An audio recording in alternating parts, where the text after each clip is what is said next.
Hello, Cherie. This letter pertains to the talented jewelry designer Marcelina Beulach.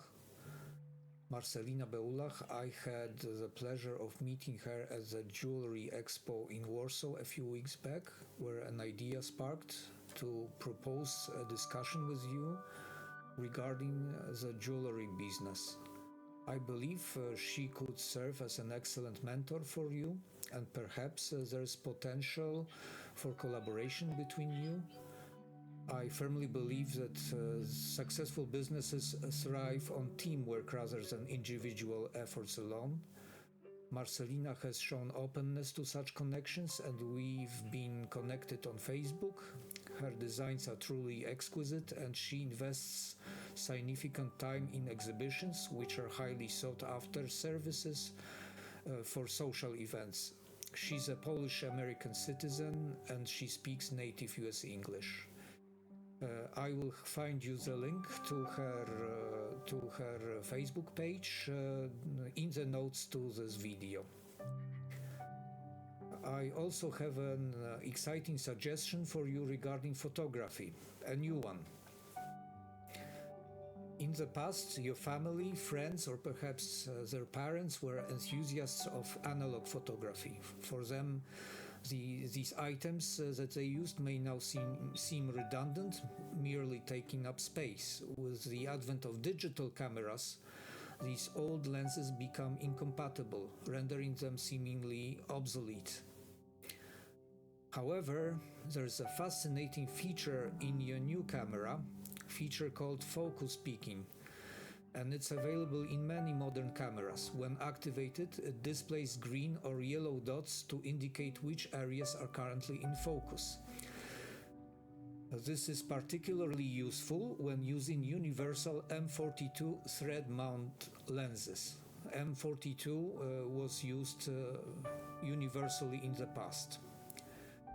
These lenses can be adapted to your camera with the help of an adapter, such as a Sony mirrorless to M42 adapter. While I'm not personally familiar with Sony cameras, my colleagues often utilize Olympus cameras for this purpose, due to their excellent built-in image stabilization.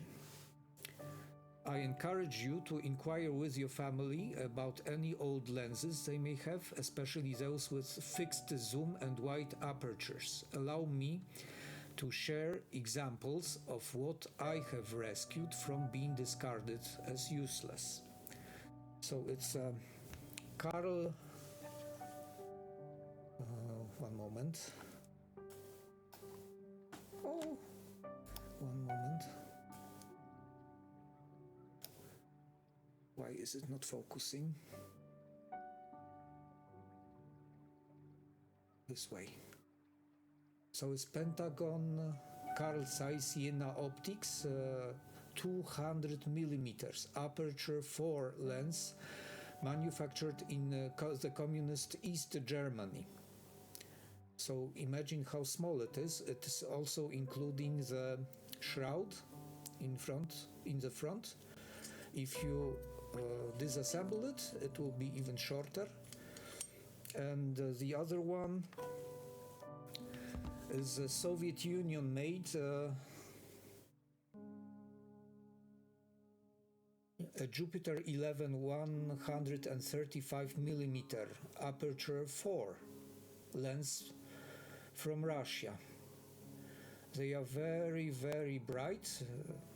The aperture 4 at 135 millimeters will make beautiful portraits. I intend to use these lenses with my mirrorless camera and a lightweight monopod akin to a fishing rod in functionality, because I don't have an image stabilization. However, there is no need to cumbersome tripods. A gentle press of the button to release the shutter is all that's required. Looking ahead, if I were to acquire a mirrorless camera with built-in image stabilization in the future, these lenses would truly become magical. Consider their compact size alongside excellent image quality. It's truly remarkable. Also, if you find mid-format cameras, those taken in larger film spools, covered with paper, consider doing analog portraits. They will be more beautiful than the digital ones, and they will require some thought over each shot. In Minnesota, you will have places processing them, I'm sure of that. Also, connect with the people who do large format traditional photography. This may also be a potential great hobby. If I imagine currently the technology that would make the best portrait of yours, a stunning, breathtaking one, it would be made with the old school mid-format camera. I remember brand names like Hasselblad, Mamiya, and many others.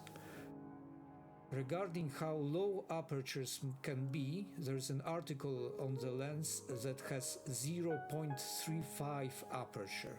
This will also illustrate what happens with depth of field. It is in the notes to this video. Regarding other topics, very loose ones, regarding genes and passing good genes like a good eyesight. It's not that simple as believers in eugenics believed. The researchers are somehow puzzled that the features of self-sacrifice among insects like bees or ants is passed on. Genes can activate in a way we do not yet understand, and they mutate, forming nature's hypothesis, somehow wrong. But also these wrong hypotheses may also reduce our adaptation in one aspect and give a great reward in the other, so it's not that simple. Lastly, Cherie, regarding your tarot interpretation, I want to clarify that I do not embody the image of a chained Fenrir wolf, or I do not pose any threats to anyone. I firmly assert my autonomy and exercise my free will. In the realm of tarot symbolism, I align more with the archetype of Sleipnir, the magnificent eight-legged horse. Just as Sleipnir symbolizes swiftness, transcendence, and divine guidance, I embrace my own journey with agility, purpose, and spiritual insight. And my promise to always be there for you, offering support and understanding, remains unchanged.